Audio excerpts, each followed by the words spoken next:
vi cómo la tierra se tragaba a un grupo entero de rescatistas y lo peor fue que nadie gritó, no hubo tiempo, no hubo reacción, tan solo un crujido sordo, el estruendo de las losas al romperse, y luego ese silencio denso, como si algo enorme hubiese exhalado desde el centro mismo de la tierra y se hubiese llevado con su aliento a 5 hombres armados con linternas, cuerdas y cascos, dejándonos a los demás clavados en el sitio, paralizados ante el agujero reciente que se abría en medio del polvo.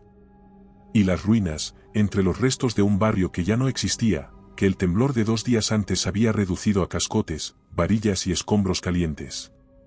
Habíamos llegado a Tai 48 horas después del derrumbe, formando parte de una brigada internacional con unidades turcas, francesas y ucranianas, todos buscando lo mismo, rastros de vida, movimientos bajo las placas de cemento, señales térmicas entre las grietas, sonidos, lamentos o lo que fuera que nos indicara que aún había alguien allí abajo, respirando, esperando, resistiendo, como siempre ocurre en las primeras 72 horas de una tragedia como esta, cuando uno se aferra a la esperanza. La zona que nos asignaron estaba al sur de Antaquia, cerca del margen del río Orontes, donde varias edificaciones antiguas se habían venido abajo de forma extraña, casi vertical, dejando a las estructuras sin sostén, y lo primero que notamos al llegar fue que muchas de esas casas no parecían haber tenido cimientos modernos, sino muros de piedra, sin refuerzo de acero, con ladrillos erosionados y restos de inscripciones que, según uno de los ingenieros del lugar, no figuraban en ningún registro catastral reciente, como si la ciudad moderna hubiese sido construida encima de algo mucho más antiguo, algo que nadie se había molestado en excavar o preservar. Descendimos por un corredor de escombros hacia una cavidad que en los planos debía ser el sótano de una antigua escuela otomana, pero lo que encontramos fue una apertura negra, profunda, como un pozo horadado por el tiempo o por algo más, imposible saberlo, apenas sostenida por una losa inclinada que crujía cada vez que alguien apoyaba el pie, y en el borde de esa grieta fue donde sucedió, donde el grupo B se adelantó para tomar lecturas térmicas, y en cuestión de segundos el suelo cedió con un sonido seco, y todos ellos desaparecieron en una nube de polvo. Los que quedamos arriba no sabíamos si movernos o no, si llamarlos o quedarnos quietos, con los oídos atentos a cualquier señal, pero no hubo nada, ni un golpe, ni un gemido, ni el pitido de las radios, solo ese olor que empezó a surgir de la abertura, un hedor pútrido, como carne dejada al sol durante días, mezclado con humedad estancada, como si lo que había debajo llevara siglos sin que se renovara el aire. Recibimos la orden de no descender hasta que llegaran los refuerzos, pero uno de los nuestros, Branko, un exminero serbio que llevaba más de 20 años metiéndose en pozos derrumbados, no esperó, se ató una cuerda al arnés, encendió su frontal y comenzó a bajar por la pendiente con movimientos lentos, casi ceremoniales, diciendo que no podía dejar allí abajo a los compañeros sin saber si alguno seguía con vida, y lo vimos desaparecer entre la bruma del polvo. Durante 5 minutos, lo escuchamos descender, hablando por radio, describiendo la inclinación de la cavidad, la textura de las paredes, el calor que aumentaba conforme bajaba, lo que era extraño, porque en los socavones suele ocurrir lo contrario, pero su tono cambió de pronto cuando dijo que había llegado al fondo, y que lo que veía no era natural, que alguien o algo había abierto esa caverna desde dentro, no desde arriba, y que los muros estaban cubiertos de algo que no supo describir bien, como petroglifos o símbolos grabados, pero deformados, alargados, cubiertos de una costra oscura en la piedra. Entonces se cortó la transmisión, intentamos restablecer el contacto durante casi media hora, mientras otro grupo preparaba el equipo para una bajada controlada, y cuando finalmente obtuvimos permiso para entrar, descendimos 3 armados con linternas de alta intensidad, sensores de gas y máscaras por precaución, porque el olor que salía del agujero ya no era solo hedor, era una presencia en sí misma, densa, cargada, como si algo nos observara desde esa oscuridad. Al llegar al fondo, lo primero que vimos fue la cuerda de Branko cortada a la altura del suelo, y más allá, un corredor de piedra lisa que descendía en espiral hacia la izquierda, con símbolos a cada metro, tallados con precisión antigua, cubiertos por capas de musgo rojo y un tipo de limo que no se encontraba en la superficie, brillante, viscoso, que goteaba desde las juntas del techo en hilillos que caían sobre el suelo y se deslizaban en dirección descendente, como atraídos por algo más abajo. La temperatura cayó de golpe cuando cruzamos el umbral de la segunda cámara, tan brusco fue el descenso que el vaho se nos condensó en las viseras, empañando la visión por unos segundos que bastaron para sentir una inquietud profunda. El aire era denso, Costaba respirarlo aunque los niveles de oxígeno todavía no habían activado las alarmas de los sensores, pero se notaba que algo estaba mal, que el aire no circulaba como debía, como si cada bocanada se pegara a los pulmones con una película húmeda y helada, como si respiráramos a través de una membrana invisible que no quería dejarnos pasar, y lo más inquietante era que el sonido de nuestras pisadas había cambiado, el eco era más corto, más apagado, como si las paredes hubieran comenzado a cerrarse sin hacerlo del todo, envolviéndonos en una oscuridad que absorbía la luz en vez de reflejarla.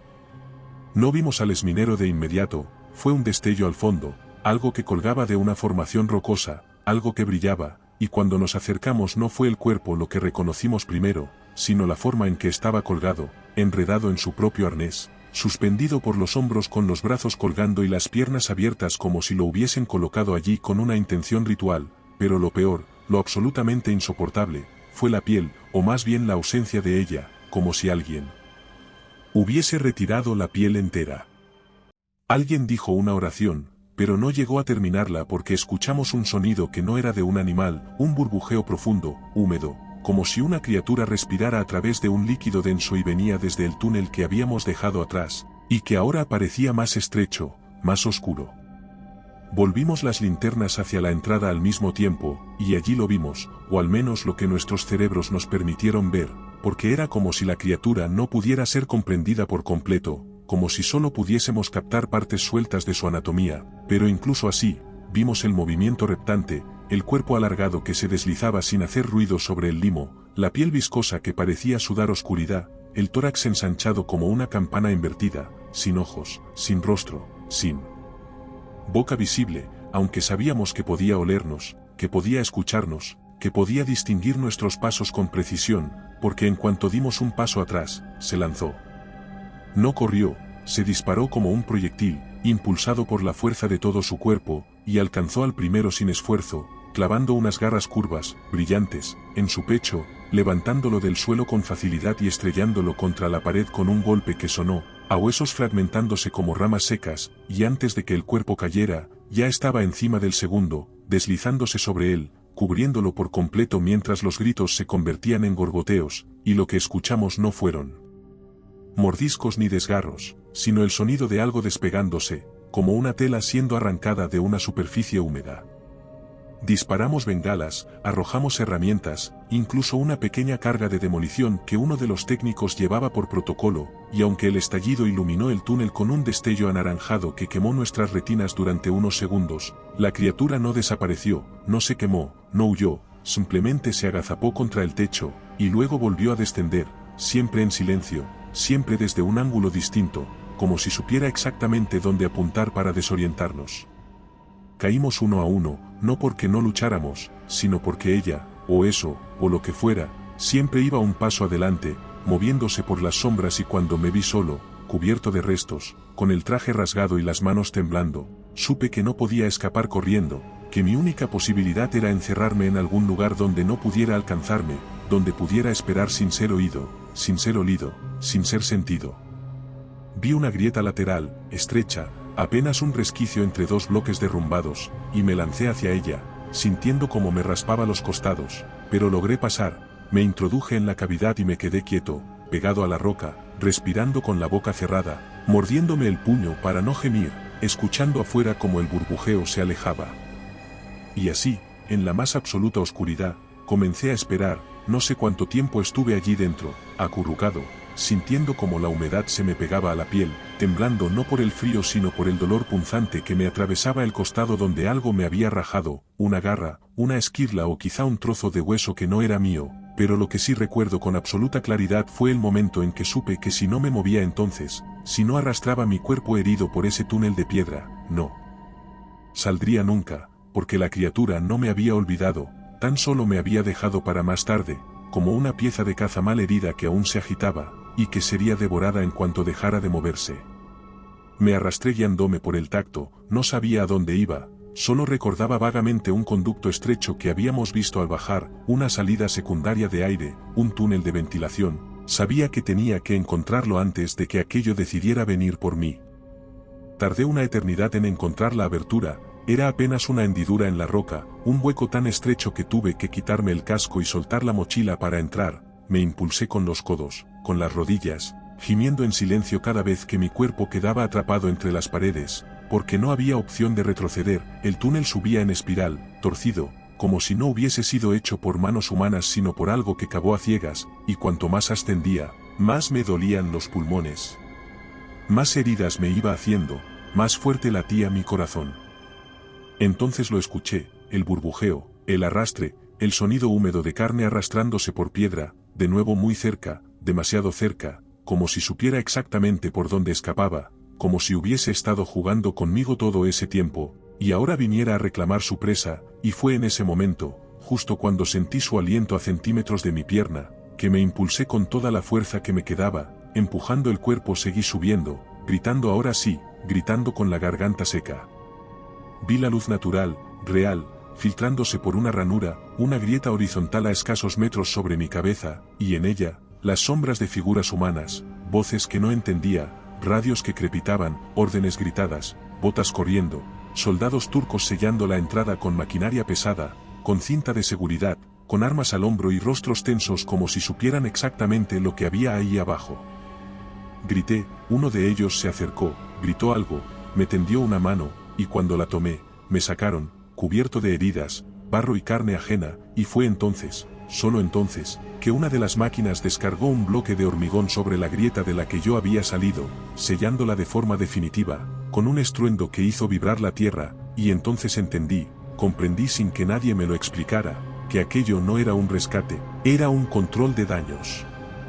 Estuve ingresado en un hospital militar vigilado constantemente, sin acceso a medios, sin visitas, sin explicación oficial, solo médicos que me preguntaban por lo que recordaba, por lo que había visto, y cuando decía que no recordaba nada, que todo era confuso, que estaba desorientado, asentían y anotaban cosas en carpetas grises, y cuando finalmente me dieron el alta, lo hicieron con una cláusula de confidencialidad que tuve que firmar antes de abandonar el recinto, acompañado por 2 hombres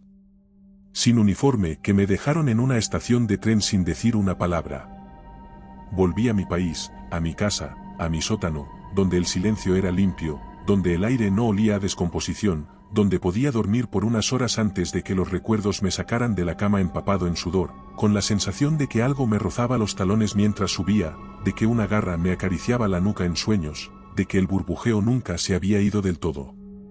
Y entonces sonó el teléfono, una voz de mujer, tensa, agitada, la de una arqueóloga que había trabajado en la zona, que había estado investigando las ruinas de la región antes del terremoto, una voz que dijo mi nombre sin vacilar, que me pidió que escuchara, que no colgara, que lo que me iba a decir no podía repetirse, que lo que había bajo Antaquia no era un asentamiento, no era una tumba, era un sello. No fue el terremoto lo que abrió la grieta, me dijo con un hilo de voz, fue al revés, algo desde dentro provocó la ruptura. No respondí, no colgué de inmediato, solo dejé el auricular sobre la mesa, sin apagarlo, mientras caminaba hacia el sótano, porque el olor había vuelto, no el recuerdo del hedor, no la sugestión, sino el olor real, físico, que emanaba desde las escaleras como un aliento que subía desde las profundidades, y supe entonces que había cometido un error al salir con vida, que quizás lo que había allí abajo no necesitaba escapar por sí mismo, porque ya había salido conmigo. Si te ha gustado este relato, aquí tienes otro que te pondrá los pelos de punta. Si buscas historias más intensas, en nuestro canal de relatos largos te esperan narraciones de más de 1 hora. Y si quieres llevar el terror contigo, nuestro libro en Amazon tiene historias exclusivas. Buenas noches, desde Terreno Misterioso.